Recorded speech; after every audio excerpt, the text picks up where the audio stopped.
What's going on, people? We're back again. It's myself and, of course, Saeed. We've got a Pots and Saeed show.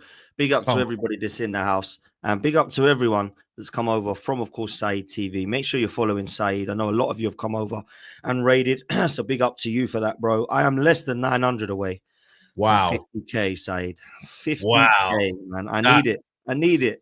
I'm trying, bro. You deserve it, bro. You deserve it, man. Thanks, you deserve it, bro. You get me? Like, you're a real one, man. In terms of the Arsenal fan base, listen, there's a lot of people who say what they want to say, but I'm telling you now, bro, you deserve it, man. So big up to you. And yeah, man, like 50K around the corner, man. It's gonna be a big achievement, man. And then road to 100, man, after that, man.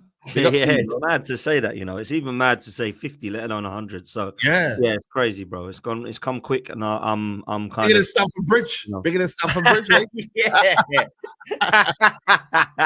Yeah, man. I didn't even think of it like that, bro. I'll take that. But yeah, look, people, let's make sure we hit the subscribe button and like.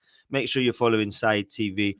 Yeah, I can't believe it, but we're only under 900 now to get to 50K, and I want to get there for the kickoff of 4:30 on Sunday, the 17th, when we play Manchester United. That would be amazing. If we could start the season with 50K, I know it's an ask, people. I know it's an ask. I appreciate it. But with the way you guys have been moving and the way you subs have been subbing, I think we can get there. I believe in you guys. So let's make sure that we can get there, people. Let's show Saeed some love as well. He's just dropped a brilliant show this morning with Roms and with D and with Jaws and the gang. So big up to you, bruv. And yeah, man, let's get into it. I want to start with Arsenal because of last night. I was at the game, and if I'm honest with you, bro, I had a really good night with my brother-in-law. We went and sat box level.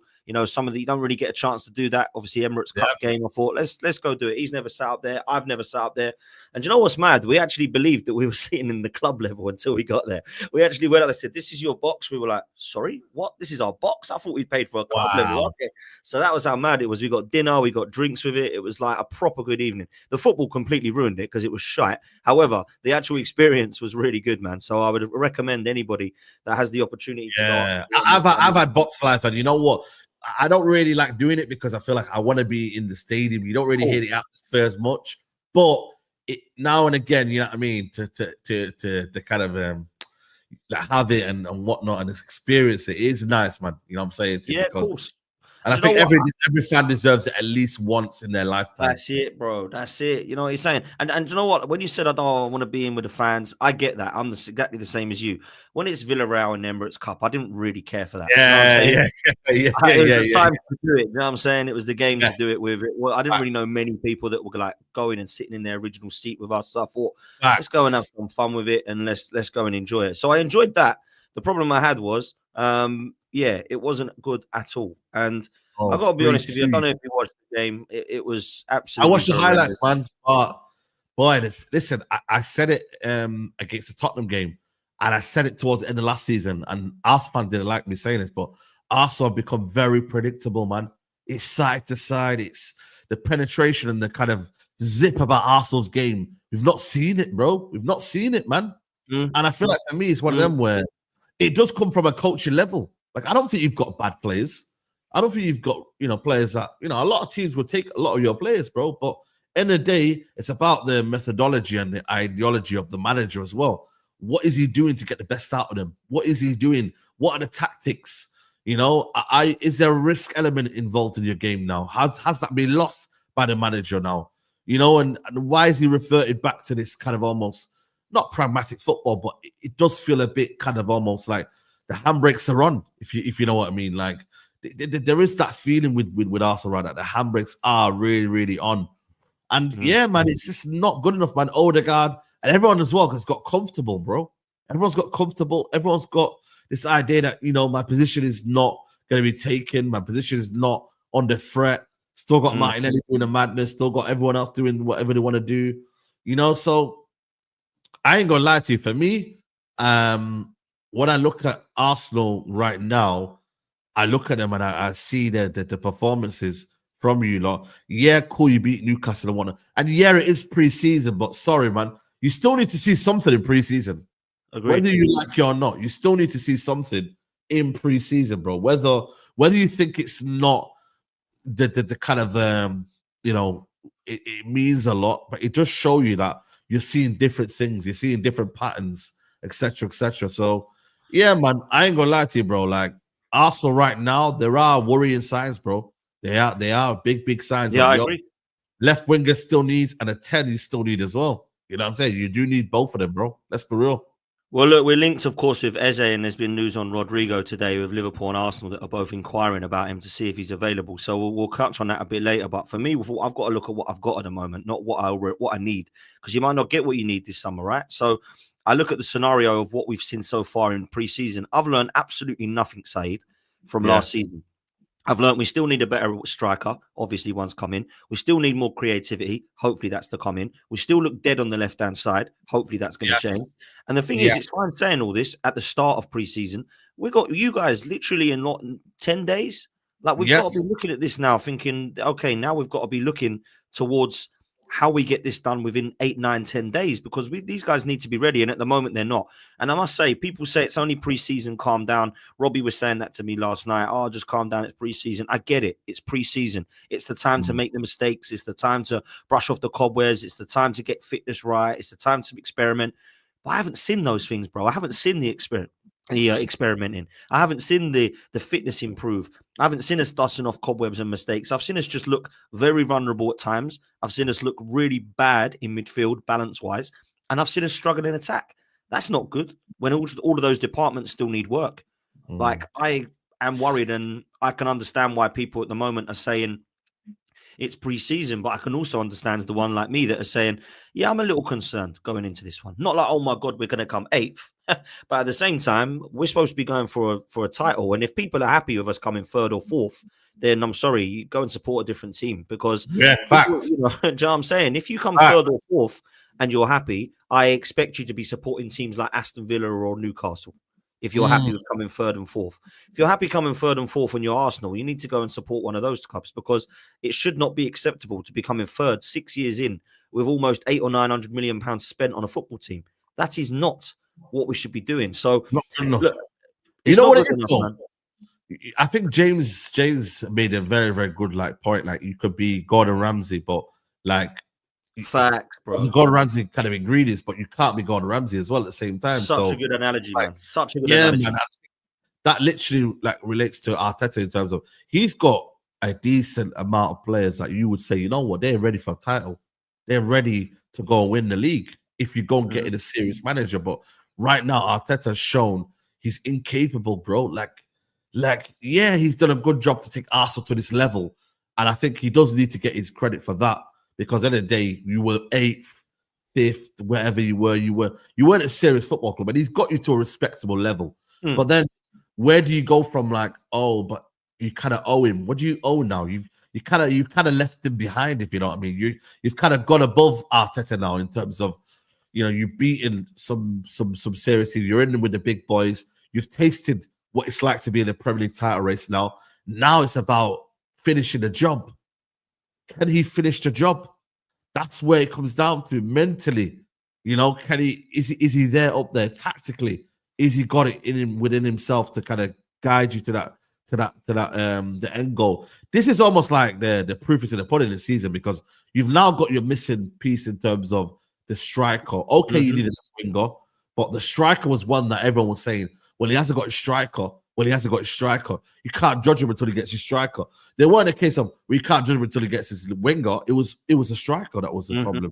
And now he's got one. There's no excuses this season now. It has to be you in the league. And if it doesn't, then it's a failure, bro. And I'm sorry, there's not much more you can dress it up. You can do all of this, well, if he only finishes 1 point behind them, do you keep him? I hear it. But this is the year where it should be your year. And listen, nobody's denying that Liverpool aren't the favourites. They are the favourites. But it doesn't mean that you don't go out there and you compete and you actually, you go and aim to win that league, and you make yourselves have a fast start. You put the pressure on Liverpool by winning your games. You don't draw games. You don't lose needless, games where you think to yourself, hold on a minute, how have we lost that game right there? So, this season needs to be a big season for Arsenal, man. It has to be, man. Like, even I'm rooting for you lot, and we're meant to be enemies back in the day, but Liverpool and City are the ones that I see win the league for the next couple of years. I really do, and that hurts me as a United. And you hate them two clubs. I mean, you don't like I hate Arsenal, them two clubs. I'm like, yo, Arsenal, I don't mind. Like, listen, for the London United fans, it might be a bit different, but for me in Manchester, it don't really affect me if Arsenal lose. Obviously, it's gonna be beautiful because of the content. When I see you, man, and Lee Gunner and them, man, moving mad. But for the actual feeling of Arsenal in the league wouldn't be something that I'd be against, because it's like, I want Man City or Liverpool to win the league. But at the same time, you don't want Man City because you hate them, and obviously Liverpool got you hate them even more as such. Yeah, exactly, bro. The fact that they're chasing your kind of trophy cabinet, and exactly. I think, look, I've got to be honest. I'll tell you what, I'll ask you this because you're a United fan who's fairly level-headed, right? In 22-23 season, we went 8 points clear, and I know for a fact, having known you as long as I have, I know for a fact you would have been frightened of Arsenal, thinking, "Whoa, bro, scary." You know what's scary then? You know what's scary actually. Why can't we go back to that, man? Like, why is he trying to do this rigid, like, possession-based football? It's like he's a different manager now. Bro, I remember the game against Fulham, when you've played Fulham away. The football we're playing that day was unbelievable. The way Xhaka was getting in the pockets, the way you were passing, moving, Trossard, then it was this player here. I was like, yo, this is cold, Arsenal are doing a madness here, man. You know what I mean, bro? And I was like, yo, this is very, very good football. I think that's the last time Arsenal were really, really, feared. I remember you played Bournemouth, you played this sensational football. You started the season off so well. Like Jesus, Zinchenko, it was fluid. It was very, very fun to watch. A lot of people were saying, right, you lot are destroying teams. Even when you look at, for example, the game against, what game was it? Burnley. Remember Burnley game? I know it's Burnley, but the way you were dismantling teams, bro, you were dismantling teams, my guy. You know, and I was looking at it thinking, yo, what is this, man? I'm like, yo, this is quality. And then obviously things change in it. I don't know, maybe they looked at it and thought, yo, maybe Arsenal the following season were getting bullied a lot. And then it became a situation of, yo, we need to create this idea of, yo, we're a strong physical team. You brought in Marino, you brought in a few guys that were a bit kind of, in terms of height, you brought a bit of height into your team. Maybe that was what Arsenal was looking at, thinking, you know what? Let's change it around now. Let's get goals from set pieces. They won't be able to handle us. And then you did that, and then you looked at it and thought, oh, this is something different. But then even that, though, that kind of faded away. That was almost like people sussed you out. That you didn't score for how many games with a set piece. That people found out, this ain't going to work now. So, Arsenal need to get back to that 22-23 season. Can you not do that realistically with Saka as well? The Saka of 22-23 isn't the same Saka now in terms of, I look at him, he doesn't move the same. He doesn't move freely in that way. He's still a quality player, but the way he was moving then compared to now, it looks like he has lost a little bit of a yard of pace. He has lost that that area, that bit of agility that he maybe once had. And I think even Odegaard 22-23 was bro, he was one of the best 10s in the league. I think did he not get double-digit goals or something like that? Yeah, they all did. So you might were cooking with that team, bro. So I think for me, nothing much has changed, Said, in terms of the personnel. Granit Xhaka's not there, I get it. Jesus is now going to be Gyökeres. Obviously, we've got Zubimendi in instead of Partey, but everything else is pretty much the same. I'd say we've got stronger since then. We've got Timber, who's a brilliant fullback. We've got Lewis-Skelly, who's better than Zinchenko. We've got Zubimendi and Rice back into this midfield now, who's better than Xhaka and Partey. Obviously, we've got up top Gyökeres. We're looking at getting a left winger and maybe Eze. There's just, why can't we go back to this? Do you know what it's like? Yeah, it's micromanagement. That's what it is. Yes, it's micromanagement. It's a bit like me saying to you, bruv, right behind you, that Manchester United badge. I want you to take it off the wall and put it on that door. And instead of you just me leaving you to it and let you get there, there's going to be me going, no, hang on a minute, put it down 2 centimeters, switch it that way. Now go up with it. Now go down with it. Now go, hang on, mate, just let me put it on the door. No, it's got to be my way.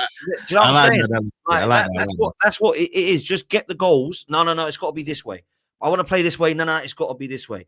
But I just want to run at the player, take him on and take a shot. No, you've got to be passing it. We've got to keep possession 15 times before you do that. I don't want to see this anymore. This horseshoe-shaped football, this U-shaped football that everyone gets a touch and we've got to give right. He hasn't a touch yet. Pass it back to him. I know I could take him on, but I've got to give it back to Odegaard. Odegaard, no, don't spin around. Go back to Rice. Back to Rice.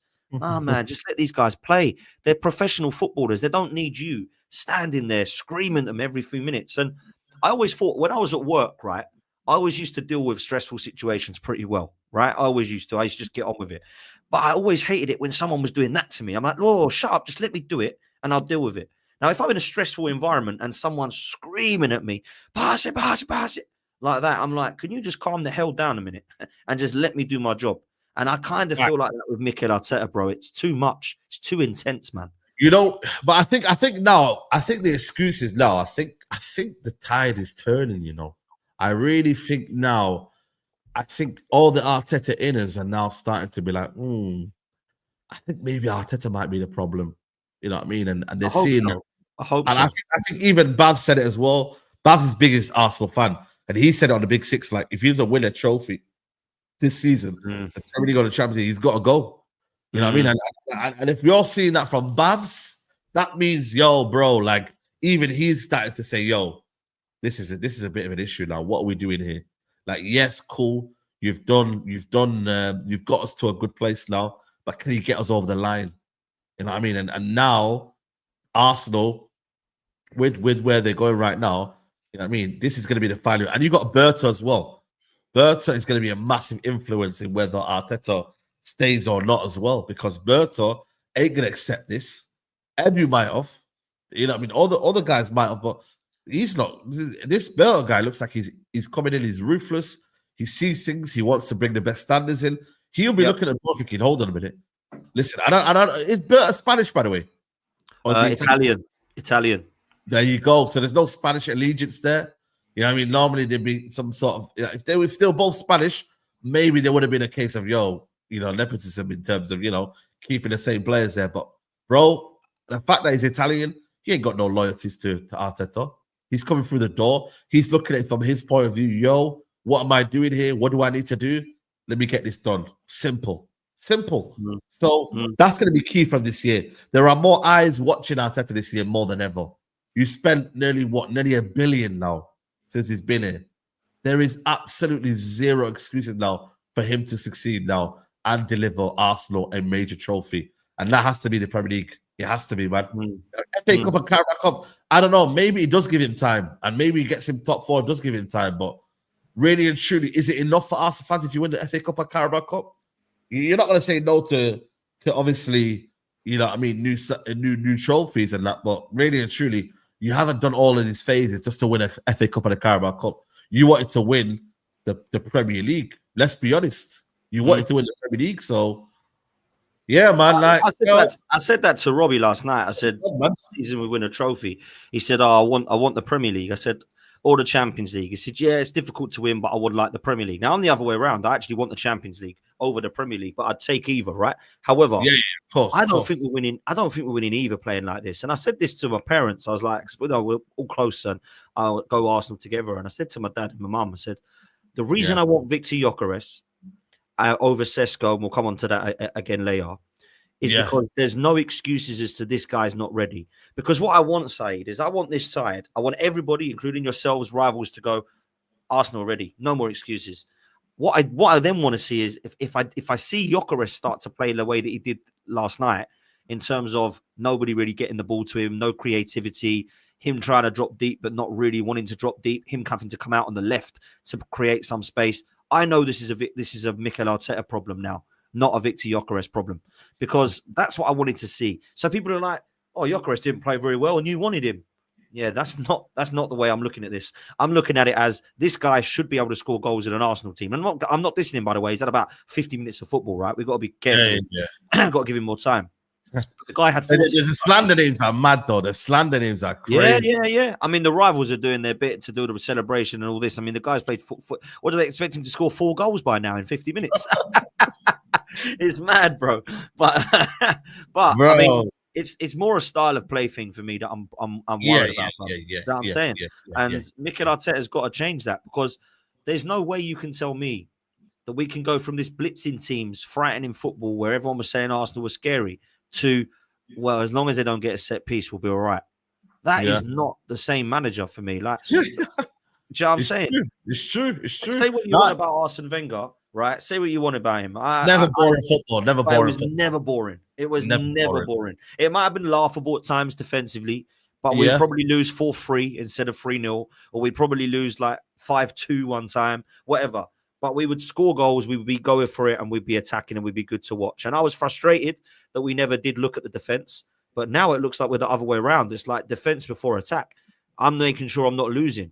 And sometimes what Mikel Arteta has done in the last 18 months is he said, I am so scared to lose that I just don't want to lose. And what's happened? He's ended up losing because he's too scared to.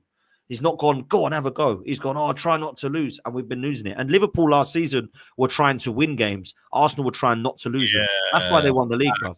That's why they won the league. So let me ask you what you think, man, about Arsenal this season in terms of what we could win or what you think we're ready to win. Because I think the Premier League, the Champions League are difficult. Obviously, the domestic cups are there. And that's what I'm looking at. If you can't win a Premier League or a Champions League, it is no like disaster because it's very, very difficult. But you have to pick up a domestic cup side. You have to. For me, it's one of them where it's like Premier League. Obviously, Liverpool are for me the clear favourite, especially when they get Isak and whatnot. Like they're clear in terms of favourites, yeah. But I still think for me, it's like Arsenal need to be there, bro. Like, you know, I don't know what the start is. It tough? Is it not tough? But consistency wise, last season you drew a lot of games. You know, I think you had, was it 11 games you drew? It was more than that. It's 13, I think. 13, but that's unacceptable. Unacceptable, bro. And I think for me, you know, I think you did all right against the top six, didn't you? You didn't have a bad record. Well. Yeah, very well, yeah. Yeah. So in that aspect, you know what I mean? You did your thing, but I just think for me, it's one of them where like there needs to be a formula now for Arteta to also not only be scoring more goals, but to be a team that is a threat and who has this kind of almost relentless nature about them, bro. If they have that, they could really, really cause havoc in the Premier League. Because you got to remember, Liverpool, they could take the gas off, you know. They could, I'm not saying they will, Dan, but they could be relaxed this season. Their mentality could be, once won the league, they could have a lot of, what do they call it, second season syndrome. They could have one of them where, you know, they've never done back-to-back, by the way, in their whole, you know, Premier League years. Never done back-to-back, you know. So they need to take advantage of that. City, if I'm being really honest with you, even though I don't think we should write them off, I don't know if defensively they're up there. Arsenal clear them in terms of defense. Let's be honest. So when I look at it there, I'm like, Arsenal really should have that hunger and desire to win that Premier League, bro. They really should. It shouldn't be a case of, yo, we don't have the hunger, we don't have the desire. Bro, you lot should be thinking, yo, that's mine. My food right there. That's mine.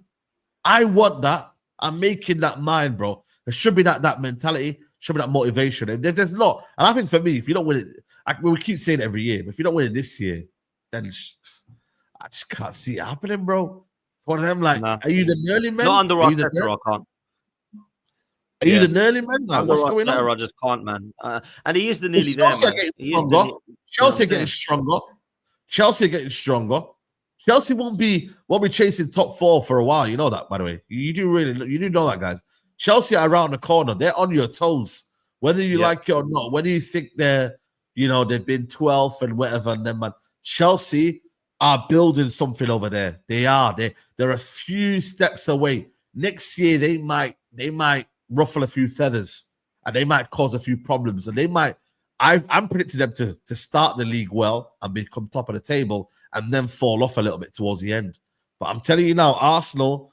Chelsea are around the corner, you know what I'm saying? And listen, we'll get onto United in a sec, but you know what I mean? There's other teams that could really take the jump if they wanted to, if they're ambitious enough. You know, all you need is a signings, a manager, a feeling, and boom, you can have a good season. You know, Newcastle have shown it. You know, so I think it's one of them where this really is a big period in Arsenal right now, where the next 1 to 2 years, or you know, just in the short term, they've really got to make sure they strike when the iron's hot, man. They've got to really strike now, because if they don't strike now, teams are ready to take over and really gain momentum and take over you lot, man. They really will do. You think your position is safe until you start becoming complacent, and then all of a sudden you're a top 4 team now. All of a sudden, You know what I mean? Look, I expect Man United and Arsenal to struggle the first 6. I've got to be honest. Yeah, The I agree. I fixtures agree. we've got are I just going to agree. be horrendous. We've obviously got each I other, agree. which I is never agree. good. Yeah, and then after that, we've got 5, which are pretty horrific, and so have United. Chelsea have got 6 easier fixtures, man. They've got you at Old Trafford, which is never easy, but that's it, man. The rest of it, I can see Chelsea being top of the league. Like, I really can, bro. Easy. You know what I'm saying? And I think Chelsea, people think top 4. I'm not going to say they're going to win the league because I don't think they will. I still have Liverpool as favourites, but Chelsea will be in a title race. Chelsea should be. I went through their team with Goonie the other day and the players they're linked with, and we all laugh when they're linked with Garnacho, and we've all laughed. They got a really good strength in depth as well, Saeed. That's the thing. They've got depth. You know, we're looking at their best 11, and we're not even mentioning players like Lavia. We're not mentioning the players like Pedro Neto. We're not mentioning Liam Delap. Do you know what I'm saying? They've got these 3-4 players they can bring on to change their system or to improve their system or to improve their play. And I think the squad depth is something we've got to look at. So, look, man, I know a lot of people are putting Arsenal in 4th and they're putting City, Chelsea, and Liverpool ahead of us. I think that's a bit too much, personally, because I still don't think that Arsenal are going to be this team that teams blitz. But I do think Arsenal will struggle in the first 6. I get it. So I don't know. I feel it's I think you know what it is? I think if you lot start off badly, it could get real toxic. It really could. Even if you lose that first game against United, you know how we're going to be. Bro, I will lose my head. If we lose to you, I'll lose my head. Trust me. I will lose my head. We should not be losing to you, man. I know you've made some good signings and we'll come to that next. But I'm looking at it thinking they are still not, they're still a mess, Man United, as a club, in my opinion, right? We'll come on to that in a minute. We should not be going there going, oh, Arsenal, we're going to struggle here. We should be going there thinking we can beat them because they come 15th. Amarim's not right yet. He's got some new players they're settling into. They're in a bit of a transition with the players you're going to be bringing in, which we'll come on to in a minute. We should be going there blitzing it. Then, of course, we've got Leeds at home. We shouldn't be scared of them. Yeah, Forest at home. Shouldn't be scared of them. Yeah, I understand Liverpool at Anfield's going to be tricky. That's nowhere. They have to go. Everyone's got to go there. We might as well get it out of the way. And then we go to Man City. Go to Newcastle, which at the moment they're looking a mess. We shouldn't be scared of them. And then we got Man City at home, which in the last 2 seasons we've beaten them twice at home. So we shouldn't be looking at this 6 going, I just don't know how we pick up points here. This is what it's about, bro. We want to be in this. We want to be in this title race. I'm expecting in the first 6 games, I'm expecting a minimum of 14 points out of 18. That's what I'm expecting to go in for a title race. I don't mind dropping points at Liverpool, and I don't mind dropping points against the City or Newcastle if we have a bad day, because no one can say you're a disgrace if you don't beat Man City or Liverpool at Anfield, right? But when I'm looking at it, if we go away with like 9 out of the 18, sorry, it's a horrendous start. And everyone's going to be laughing and they're going to be pulling away from us already. We're playing catch up. So it really is make or break for Mikel Arteta, Saeed, man. Make or break, man. And I think for me, I don't know whether that helps Arsenal fans in a sense, but is it one of them where you're wasting the season? Why should I find out, you know what I mean, about about Arsenal at the end of the season? Why can't I just learn my fate right now? Why can't I just know now? You know what I mean? Why do I have to wait until the end of the season? You see what I mean? Yeah. Like that's where I kind of look at it, man. For me, like, why do I need to wait until the end of the season? Why can't I just wait? Why can't I just know now that if we're gonna do shit or not? You know what I mean? So, yeah, man. It's like I said, the proof's in the pudding this season. We will know whether Arsenal are ready. We will know if Arsenal are gonna do anything this season. We will know. This is the season. This is where nobody can hide. You know what I'm saying? This is where nobody can really hide and nobody can really make excuses. The year of excuses stops this year for Arsenal. And I think that should maybe give you a little bit of, I don't know, bro, a little bit of thingy. Like, if you don't win anything this season, at least then the manager's sacked. But you don't want to be proved. Like, you want to be proved right. Like, or you don't want to be a case of, we sacked the manager, so I've therefore won. Like, you want to win trophies. Like, you want to win with Arteta. You want to. You want to be proven wrong. You know what I'm saying, broski? You don't want to be saying, at the expense of me being right, I want Arteta to fail. You don't want that. So prove us wrong. If you can't do that, then it's a waste of a season. You know what I mean? But it really is, man. No, it really is. Big up to Shane Gooner, who's rated absolute legend, man. Make sure you follow him, my guy Shane. Love Shane. Shane Gooner. Go follow Shane. Go show him some love, man. He's a real one. And I'm going to do a couple of super chats and then talk about a little bit of potential breaking news. But I'll come on back to that in a minute. Yeah. Kurt, positives from the game. Victor Gyökeres has pace and direct, but it's almost like the others forgot we have a striker. Max Dowman, this kid, oh my God. Let me just touch on those two things really quickly with you, Saeed, because Gyökeres, I've mentioned, obviously it was not the best of couple of appearances for him because teammates just can't find him. There's no creativity. But Max Dowman, man, oh my God. I've seen some talent in my life. Jesus Christ. Again yesterday. He's better than Martinelli at the moment. He's better than Ødegaard at the moment. And yesterday he was better than Saka. And in fact, he's been subbed now twice for Saka. He's a talent, bro.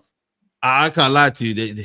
He might be that sort of player this season that might have to bail Arteta out in terms of, you know what you need? You need that excitement. You need someone on the bench that just turns the game over. He might have to be your kind of Lamine Yamal kind of situation, or someone that can be introduced. That the manager might think, you know what, I don't think he's ready yet, but you know what, you might have to throw him in there, man.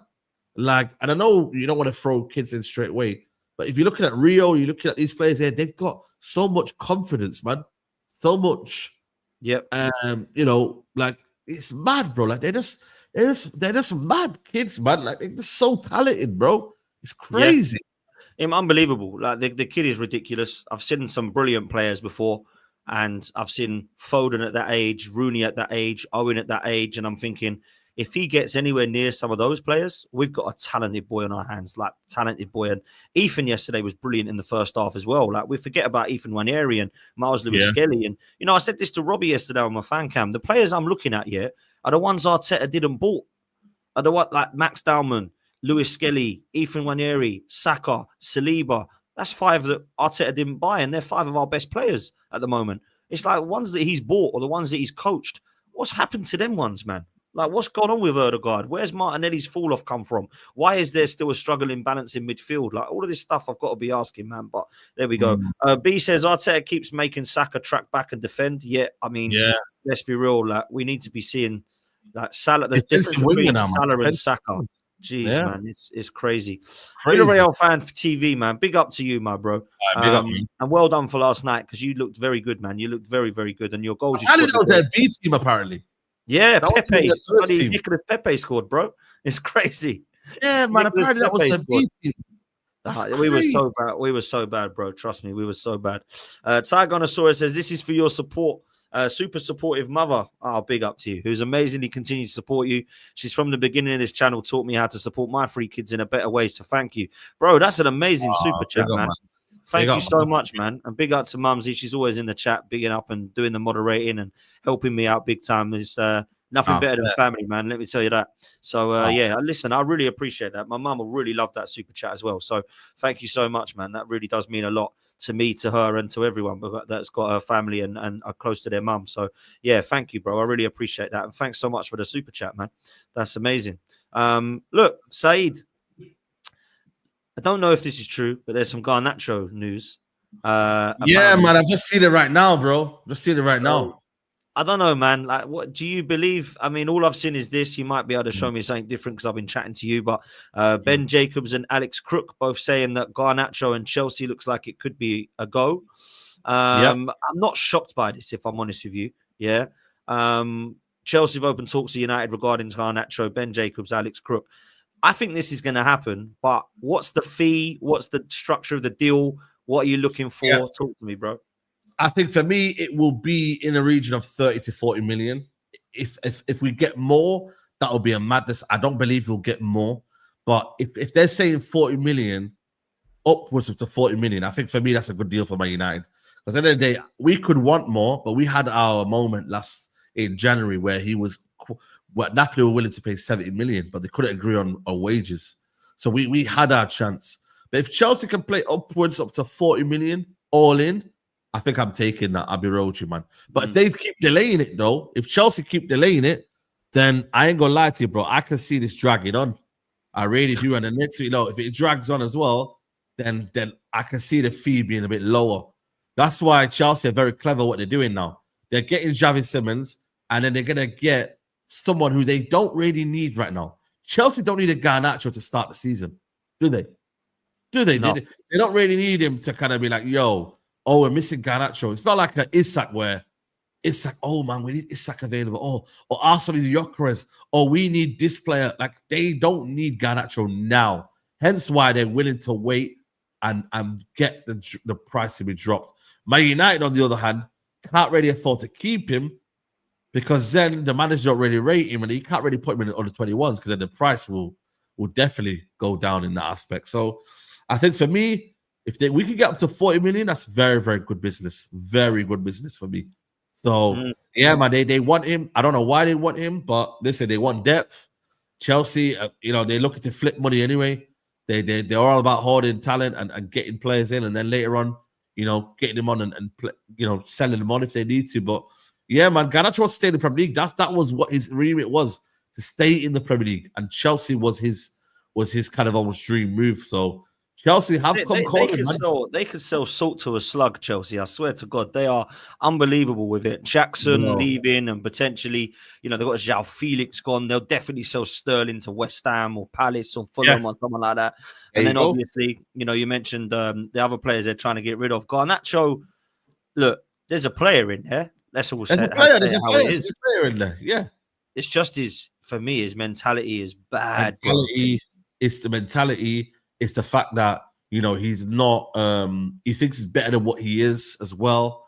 And I think for me right now, it's not one of them where United, they just can't afford to take that risk. You know what I mean? And we've been seeing this time and time again where we put trust in these young players and then they get too big for their boots.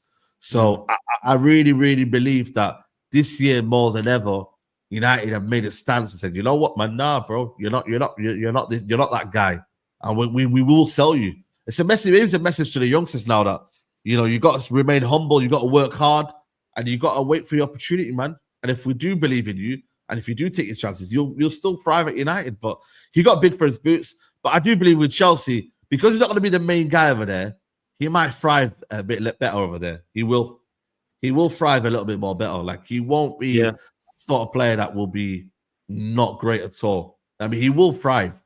Because of the fact that, like I said to you, he will be a bench player for them. So yeah, and he probably needs that. He needs a different environment. He needs to be a squad player, no pressure on him, that kind of move. And I think that is probably wise for Garnacho. I don't know if it's wise for Chelsea. I think it's wise for United because his time's done. He needs to go.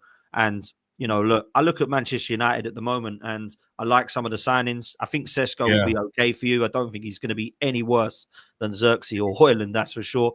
Obviously, Cunha and Mbeumo have come in. And yesterday the news broke pretty much whilst I was at the game that Baleba, a guy that you like a lot, Baleba, whatever you want to say, this would be an incredible signing, wouldn't it? Incredible, man, incredible. You must have seen this while were you at the Arsenal stadium? Yeah. Were you all like shocked? Were you like, what was your reaction? I didn't want him, man. I didn't want it to hear it. I really thought it would be put off by the price. I don't know what money Man United had. And I know that Brighton are looking at close to like 100 million all in with add-ons and stuff, apparently. So I was like, have Man United got that? They need it. 100%. This was a bit of news I didn't want to hear, if I'm honest, because this is a great signing if it happens, bro. Yeah. Like for me, and obviously you got to shout Indy Callier, man. If you look below there, I don't know if you know much about Indy Callier, but bro, this guy has never been taken seriously. And then if you go down the bottom of that post here, it will say after Indy Callier or something like that. If you go bottom there. After Indy Callier. Okay. He's meant to be this ITK wannabe, right? But apparently he started off at KFC. This is his whole story, by the way. He worked at KFC and now he's basically an agent. He's working for it. He's working with a team of 5 agents or whatever it is and whatnot. And he's just, bro. Like for me, no one ever took that brother seriously, man. And then he's the one that broke the story first.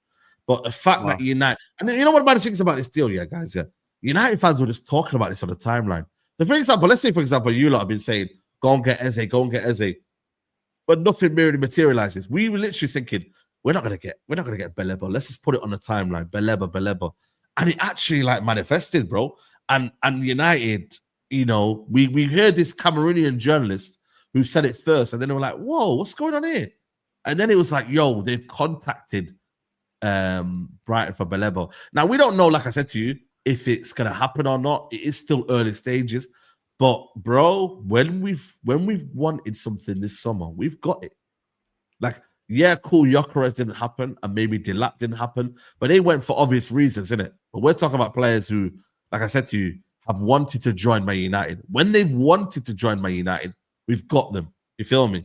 So I ain't gonna lie to you. For me, this one here would be an absolute bombastic signing. How much is he worth though, Saeed? Like, because for me, he's worth like 70 M's, but a lot of people are saying he's going to want like bro. I ain't gonna lie million to you. I ain't gonna lie to you, bro. He's worth 100 million, bro. I ain't gonna lie to you, brother.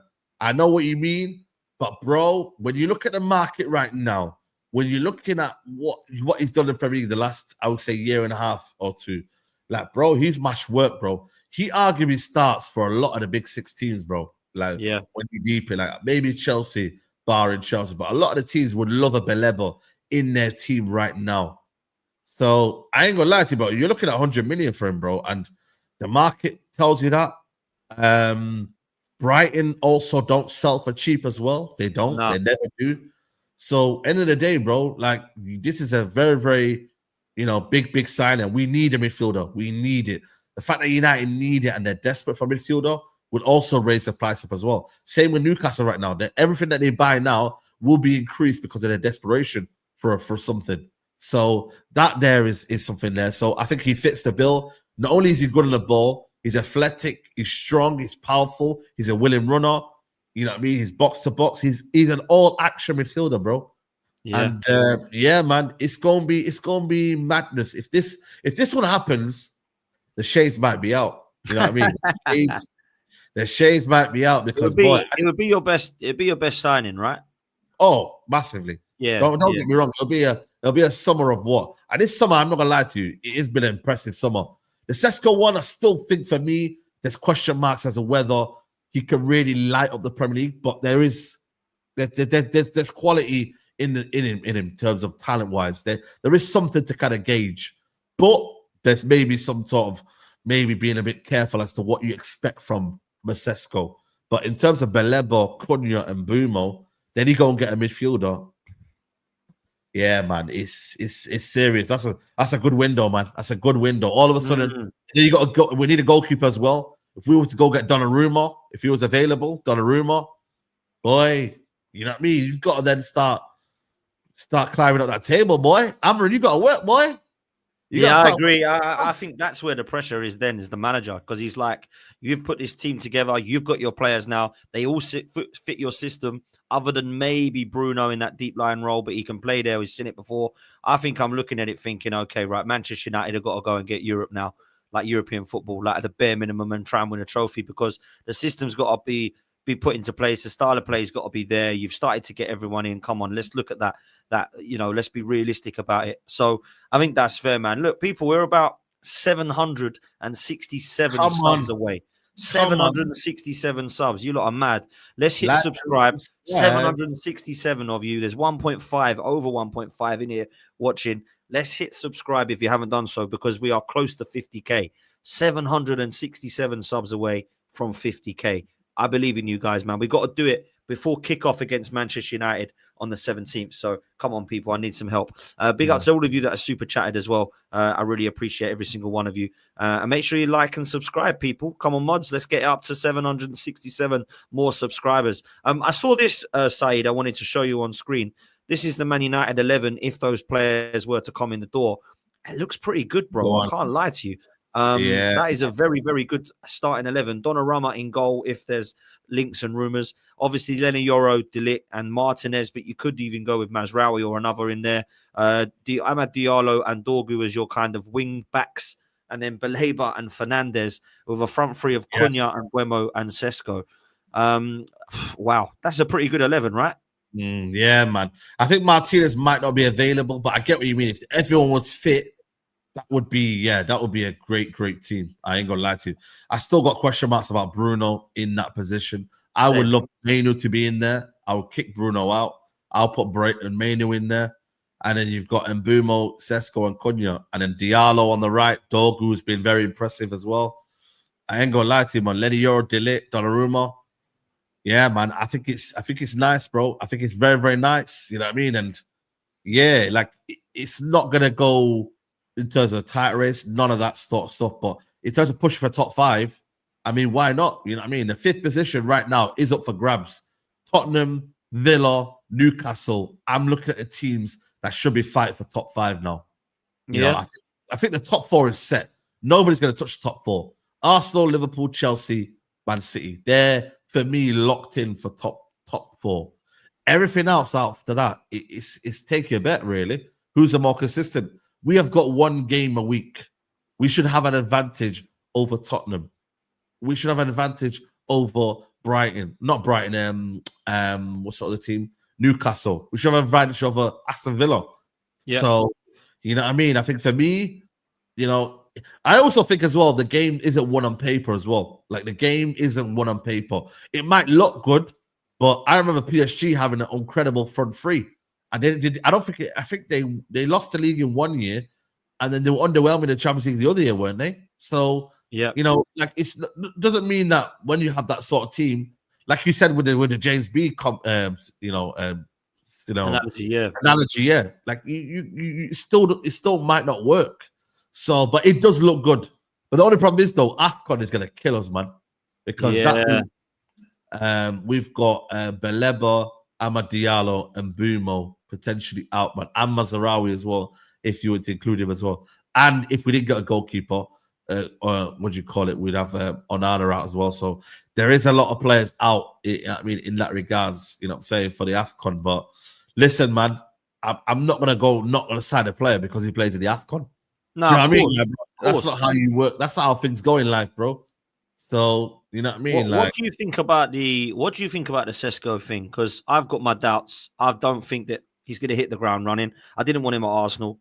Now that he's gone United, I don't change my view. I think he suits Man United more than he does Arsenal, because I think United need a striker they can grow with, whereas Arsenal need one that's ready now. That's the only difference for me. I still don't really rate this Benjamin Sesko guy, man. I've got to be honest with you. What are you telling me? No, I have free. That's fair. I don't think many people will rate him right now. It's one of them situations where you've got to wait and see as to whether he will become that sort of player. You know what I'm trying to say to you? So we have to wait and see and wait and understand where, you know, you'll get that sort of situation. But right now, as it stands, he is going to be someone that, at least behind Cunha and Bumo, there's something to work with. You feel me, bro? Yeah. Like, at least with Cunha, behind Cunha and Bumo, we shouldn't see like him having an absolute massive drop off. Like with them players there, you should be seeing someone that can be scoring goals, man. So 100%. They can all score goals. Bruno, he can score, and Buemo scored last season for Brentford, Cunha for Wolves, and Sesko, to be fair to him, did get 13 in Bundesliga. There's no way you can come to the Prem and not score. I don't say that. I didn't think he's going to get 30 or whatever it is, but I do think he can score goals. And Buemo, we know he can. Cunha can. Bruno has been doing it. Yeah. I think those get, Dorgu and Diallo can score goals. Do you know what I mean? So I just don't think I'd see anything. I don't see Man United not scoring goals. I don't think you're going to be pushed up to the top 4, but surely Amorim can get something out of this. What do you make of the back line there, bro?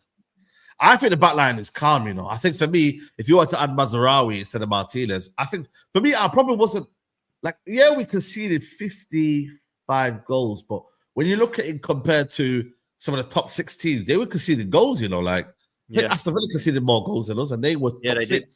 I don't think it's about conceding goals. It's about how many you score, man, in this league. I really do. Like, the goals, we scored 42 goals last year, something like that. That's absolutely ridiculous, man. I mean, we didn't win enough points. So our problem last score was scoring goals and winning games, man. And, and we obviously got punished in the end with obviously conceding goals. But I ain't gonna lie, I think for me, our backline isn't a problem. Our problem was midfield and scoring goals. We've addressed that issue now. Well, we're hoping to address it with Baleba as well. If we can get that player in there, like if we don't get midfielder in, it changes a lot, you know. In that team there, Ugarte, all of a sudden Bruno, this team like is massively, massively poor. It really is. Like, it's top heavy, like in terms of you got your gunmen up front, but you got midfield is very, very, like, you've got to have a stable midfield for everything. We know in it. Midfields are where the game's won and lost. Oh, it's the most important department in the game, in my opinion. You see what I'm trying to say, bro? So we need to figure that area out massively and get it done. Whether it's a Baleba, whether it's a other side in there, United have got to make sure that position is filled ASAP. Because if you don't, it's a problem. It really is a problem. What do you think that if there's a couple injuries in this team, right, as we're looking at it now, let's say Cunha and Mbeumo go down. Yeah. Are you playing Bruno and Mount or what? Like, who's playing there? What, it would be Ugarte and Casemiro, Ugarte and Mount, and it becomes a bit of a problem. I ain't gonna lie to you, bro. It does become a bit of a problem. And that's where I'm like, you know what? Strength in depth, like. Yeah, the strength in depth isn't there. But like I said, there is Xerxes around. There is a couple of players around there. But you are right. But the problem is, the good thing about these two, and Mbeumo and Cunha, I think they played 38 and 32. And you remember Cunha was suspended for some of the games last season as well. So, and Mbeumo's played all of the games last year. He shouldn't be really injury prone.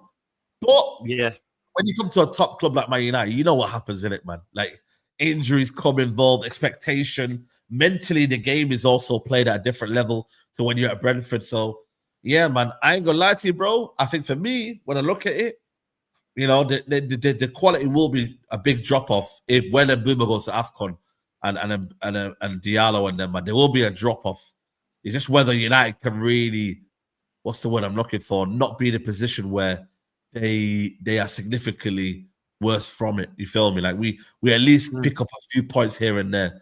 We're not on this terrible run by the time they get back from AFCON. You know what I mean, bro? So, facts, yeah, man. Big decisions, man. Big decisions needed. Look, I think for me, if there's any season for Manchester United to not need 25 players, it is this season with one game a week. So, I mean, it would be very unlucky for you to get like 6-7 injuries. I know you got AFCON you've mentioned, which I agree. We're quite lucky. I don't think there's anyone that we're losing, to be fair. However, I do look at the scenario now and think that if there's any season for Man United to get back onto the bike, it's this season with those players. One game a week, they can all score. They're all Premier League proven other than, Sesko. They've all done it in the Premier League. Baleba's done it at Brighton. Cunha's done it at Wolves. Mbeumo's done it at Brentford. You've got Patrick Dorgu, who's got to come into the mix, I think, sooner or later, because there's a player there for sure. Ahmad, we all know what quality he holds. So I look at Manchester United's first 11. You definitely need a goalkeeper. I don't know if it is going to be Donnarumma, but you definitely need one. I mean, Onana is a clown, bro. He'll lose you points, Onana. He's a clown, he is. So you got to be strengthening that, man, without a doubt. What about some of the other player sales, though, bro? Man United, what are you looking at doing alongside? Anthony and Sancho, we still need them to be sold as well. I don't know what's going on with Anthony and Sancho. Them players need to be sold as well. We're still looking for players to be offloaded there. And then Hojlund, man. Hojlund's the one. Hojlund's the one that we could get money from RB Leipzig. That would be absolutely madness. That would be robbery. If we could get a 30 million, a cheeky 30 million for Rasmus Hojlund, that would be a madness. But yeah, we get rid of him. And I think then, I don't think Onana will leave. But yeah, I think for me, if you could go and get them ones there, I ain't gonna lie to you, bro. That would be something that United should explore. But Hojlund, Garnacho, Sancho, and Anthony, them four signings. If we can recuperate, let's say for example, we get 30 from Anthony, we get another 30 from Garnacho, we get about 15 million from Sancho. And then what else have I missed there? Hojlund, have I missed another 30 million there? We can get around 100 to 130 million from them four signings. I think for me, you're laughing, bro. From players that are not wanted. You got to remember, we're not in a position of power, man, because United have made it clear that they don't want these players, bro. You see what I'm trying to say, bro? United made it clear. United made it clear they don't want these players, bro. And that's where when we say, oh, we should be selling them for more, well, you can't know, innit? Whereas with Madueke, I don't think the manager said we don't want this guy anymore. It wasn't a case of, yo, we're actively looking to sell him. It was like, yo, he wasn't really part of the plans. And then Arsenal came in for him, explored the idea of it, and then went, boom, we'll take him. We'll take him. We'll take him. So Chelsea and Liverpool are brilliant at selling, man. I've got to be honest. Arsenal and Man United are terrible at it. Like, we've been awful. Yeah, we are terrible. We've been absolutely terrible. We are terrible. Italy are interested in Hojlund as well here. I don't know how true this is. Yeah, AC Milan, yeah. They do want an option of loan. Nah, man. See you later, bro. Buy him, mate. Nah. I mean, this ain't no you're gonna have a little situation of buy before you can try. Try before you buy, like Buy before you buy. Yeah, no, there ain't none of that round here, man. You got to buy the player, bro. So unless you want an obligation to buy, but then again, obligations aren't even real nowadays, man. Look at Sancho. Look at obligation, man. I mean, what happens to that? I mean, teams are just paying the fine now. They'd rather say, "Yo, what? We'll take a little bit of a fine." It's literally like what you're seeing right now in terms of like reality. Now you're seeing it now. It's coming to reality now. Just taking a fine. So they'd rather do that than say, "You know what? We'll do this." Like, come on, man. You can't do that, man. You can't do that. Are you mad? Crazy. But this is what's happening right now. This is what's happening right now, bro. Yeah. Listen, people, we're 756 subscribers away from 50K. Let's get the subscribers up, people. Hit the subscribe and, of course, the like button. Make sure you're following Saeed TV as well. My last question for you, Saeed, right, is actually for both of our teams. And it's for both of our managers, right? Arteta and Amorim. Yeah. I'm going to fast forward and try and predict the future of around October, November time for both of these managers, right? What position does Mikel Arteta need to be in for his job to be safe? And what position does Ruben Amorim need to be in for his job to be safe? The thing is that for our one, I'd say it's difficult because it's like anything can be seen as an improvement on 15. But I would say he needs to get top six minimum, I think, for me. Obviously, I would love to push for 5th, but I think it will be top 6 minimum. I reckon. I can't lie to you. It will be top 6 minimum. For me personally, I genuinely believe it will be top 6 minimum. But end of the day, it is what it is. We move. But an Arsenal, it has to be nothing below 1st. I can't lie to you. They must finish 1st. But if they do bring a striker in, then of course it will be difficult. You know what I mean? In that regards. But I think for me, it's got to be 1st or nothing. And if they win, the thing is for me, if he wins the FA Cup and Carabao Cup and he gets, let's say, for example, 2nd, he probably will keep his job. Yeah. He has to win the league. That's the real expectation. Finish 1st, win the league. Simple. Yeah. Look, I'll give my... I don't know if people say there's anything better, but I don't know. I'll give you mine where I'm at, right? Let's say it's October, November time. Shane makes a good point. If he's 6 points off Champions League come Christmas, he needs to be more than that to get sacked, right? I don't think he's getting sacked anyway because our owners are a nightmare, and so are yours. However, I look at the Amorim situation and I think if it's October, November, and you're floating around 15th again, I think it's time for him to go. But if you're floating around, say, 8th and you're a couple of points off 5th, which will be a Champions League spot, I think they'll keep hold of him and believe that you're in and around where you should be. With Arsenal, I truly believe that anything off of nine or double figures off of that 1st place, I think you've got to pull the plug. You just have to. I don't think that either of those things will happen because the Cronkies seem to love Mikel Arteta for whatever reason. And I think the only way they will hold their hands up and say we've got to get rid of him is if he doesn't get into the Champions League, not win the league. I think if he was to drop out of the top 4, they would get rid of him. But I don't see that happening this season. Some people do. Some people think Arsenal just don't look right and Chelsea look better and, you know, Liverpool and Man City look better. That's cool. Well, who's coming 4th then? Yeah. If it ain't Arsenal, we're coming 5th or 6th. Who's coming 4th? Yeah. It ain't Newcastle, in my opinion. It ain't Villa, in my opinion. I don't see a shock like Brighton. I don't see a shock like United. I don't see a shock like Spurs. I think all of those teams could be in and around the top 8 for sure.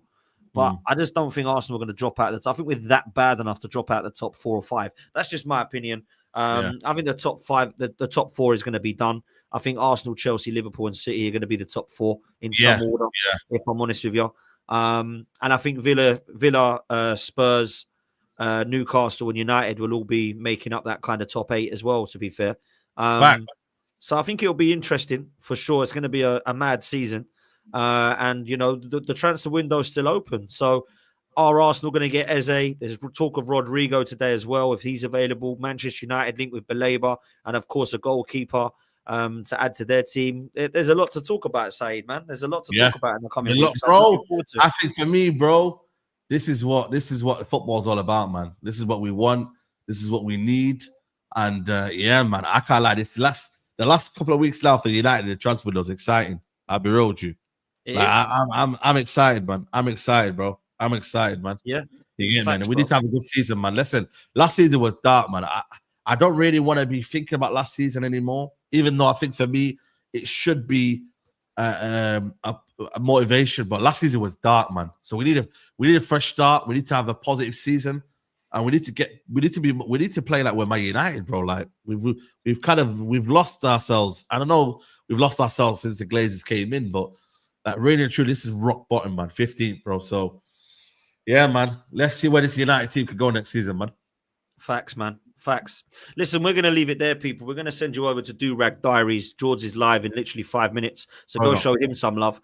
And yeah, it'll be good to have a chat with George. At 4 o'clock, I'm back with a panel. I've got a gal on as well, which should be fun. Got Hooks, got me, got Callum, Jamie, George. It's going to be a quality show, man. Yeah, it's going to be a lit show at 4, man. So make sure you don't go anywhere. George and D were with me this morning. They were going back and forth. But by the way, is Thingy there? By the way, what's his name? Wolfie. Wolfie's there. Make sure you call Wolfie because they got rejected by Hutchinson, innit? And he's always saying, "Oh, we never get rejected."